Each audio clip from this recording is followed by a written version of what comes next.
There's something I want to kind of clear up, especially in regards to the big, post 2 year hiatus video, because there's a certain detail people keep getting stuck on and they're like kind of ragging me about it. Yes, I am still with my husband, and there are valid reasons for it. Big one being we have kids together, and that is a serious commitment.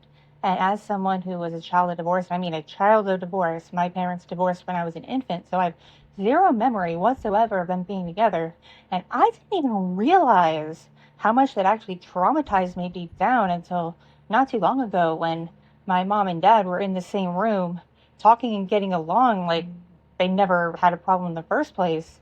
And just seeing that kind of like a knife in the chest. It's like, well, if you can get along now, why couldn't you get along back then? So I don't want to put my kids through that kind of pain, especially my little ones who obviously wouldn't have memories of me and their dad together, because I didn't even realize how traumatizing that could be. And yeah, it is traumatizing. Plus, there's the fact that, like, yes, infidelity is egregious. It really is. But at the same time, like, there are certain degrees of it. And the fact of the matter is when push came to shove, nothing physical wound up happening. Not for lack of trying, but nothing physical wound up happening. It was all just a bunch of emotions going back and forth and a lot of other nonsense like that. And there's a difference, like if, physical things had happened, especially more than once, I'd be singing a whole dang different tune, especially given the timeline. But because it didn't, and it was all like long distance, and basically there was like a degree of separation there, it's a bit of a different situation. Now, what bothered me more so was just the fact that the other person involved decided to build a bit of an entitlement towards my partner, even long after it was firmly established that there would be no more contact whatsoever. What they had between them was done. There'd be no friendship, no nothing, that bridge is burned. They had their fun, now it's over, and she needs to move on with her life. But she, in her sadly young age, built up such an entitlement, she decided to go off the deep end, do whatever she could to try to maintain something that wasn't hers. But that's on her, not so much my spouse. Now, did my spouse make mistakes even after, everything was caught and found out and boundaries were established? Yes, absolutely. Several times. And we've been in therapy for this. So I don't think we haven't done nothing. But I would like to say that in the past few years, he's also made some improvements. Like, he's been a lot more transparent. Like, if I say, hey, what you're doing right now, like spending all this time on your phone, is making me uncomfortable, can I at least know what you're doing? And by no, I mean, can I frickin' see your screen?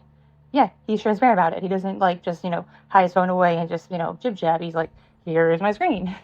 Stuff like that, And that's a big difference to how he was even, after things were found out and we were hashing things out and he was still stuck in limerence with his little side thing. So there has been improvements, and there's also the fact that, frankly, once you're married and you have assets and you have children, leaving isn't easy. It's expensive, especially when you don't have a support system around the corner. If I wanted to leave, I don't really have very many places to go, especially with the number of kids I have. And keep in mind, y'all, I'm disabled. I am very much disabled, like on paper, disabled, meaning it'd be damn near impossible for me to get a traditional job that could support my kids. So that's another hindrance. And in general, divorce takes a long time. It's expensive, and there's other ways to work things out. Like, how they say that people are, quiet quitting their jobs when they feel like they're getting too much shit for what they do and they're not, down for it anymore? Well, maybe there's such a thing as, quiet divorce, where, like, you start, mentally and emotionally detaching, just doing the, bare minimum to get by and, keep things civil, but, internally you're kind of moving on, that could very well be a thing too. So I'm in a predicament because, initially when things went down, I was in a much better financial status. Like, this was before the channel got, snapped. I had, good money through Patreon and other sources. So if I wanted at the time to pursue legal action and whatnot, I would have had the means to pretty easily. 3 years later, I do not. Even a year after that, my finances tanked, in part because of just, all my means of getting content out there slipping out from under me. So it made things a lot more complicated. And right now, I'm just too fucking broke to do more than just be on guard and hope that he continues to be on the straight and narrow and remain transparent with me. Because, yeah, if he does fuck up again, if I do catch something seedy again, I will find a way to get out of Dodge. And it won't be a way that'd be exactly pleasant for him because, contrary to what some people may think, getting split up with when you're married in the military for reasons involving the service member, screwing around, is not looked very fondly upon, especially if proof can be, properly provided. So not only would he, risk losing his family, he'd risk everything he built up for his career, and he was just promoted this last year, so he would risk losing a lot. So hopefully he keeps his head on his shoulders and remembers not only would it, hurt other people to try to have his cake and eat it too again, he would also damn well risk everything he's worked for over 10 years. So there is that. Don't think I'm sitting around doing nothing. And don't think I'm not on edge, because believe me, I am. Like, this time of year is very rough for me, because this time, 3 years ago is when I officially caught concrete proof that he was up to something behind my back for a long period of time, and in a way where there was no excuse. There's no excusing it as like a online roleplay partner or anything else. Like, this was definitely something personal going on. So yeah, already right now kind of a bit on edge, but time, I wouldn't say heals wounds, but it does give you perspective. And right now my perspective is to just, not, get complacent, always be on guard, always, do my best to try to make sure I have what I can in case I do need to, get help and get the hell out of Dodge. But other than that, like, there's not much else I can do right now. Like, if you want to know the worst of it, for the first time since my channel took off in 2018, I didn't have to pay taxes on my Patreon for 2024. So, yeah. I don't think I will for 2025 either. So that's just saying a lot about my financial situation. So I'm just not in the position to be, doing this sort of thing, I just gotta, look out for myself, look out for my kids, and, live my life, I got my own life. I don't need to constantly be worrying about him and what he's doing. Like, he wants to ruin his life, that's on him. He doesn't have to bring me down with him. And I've come to that conclusion. So you may, look down upon me for, not just immediately running away and, other things, but there's a lot of factors that played into this that I didn't even have time to work into this. But let's just say, I'm not, doing things without thinking first, okay? Like, there's definitely a lot of thought going on here. So I will keep you updated. If things get all screwed again, I'll keep you updated. Like, I'm not keeping this a fucking secret anymore. No siree, because, like, keeping it secret just better helps, bad stuff be kept a secret, It better helps the bad actors keep doing the bad stuff.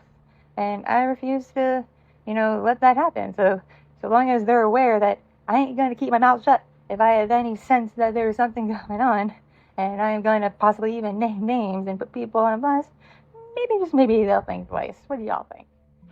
Also, my lovely cultists, I'd like to put this out to y'all.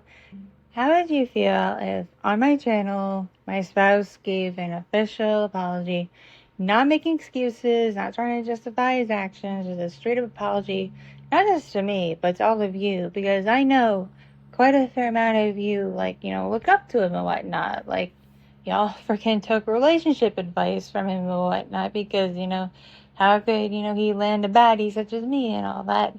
Plus, those of you who are into the military wanted, advice about military life and all that. So I know quite a fair amount of you, looked up to him, respected him and all that. And his choices, and I do mean choices, definitely hurt more than just me. So let me know what you think if he actually, got on this channel, let go of his ego and gave a heartfelt apology to everyone in the community, with no excuses, no defenses, no justifications, and basically kind of just give you all a bit of a, story about how it's like, yeah, I did a shit thing.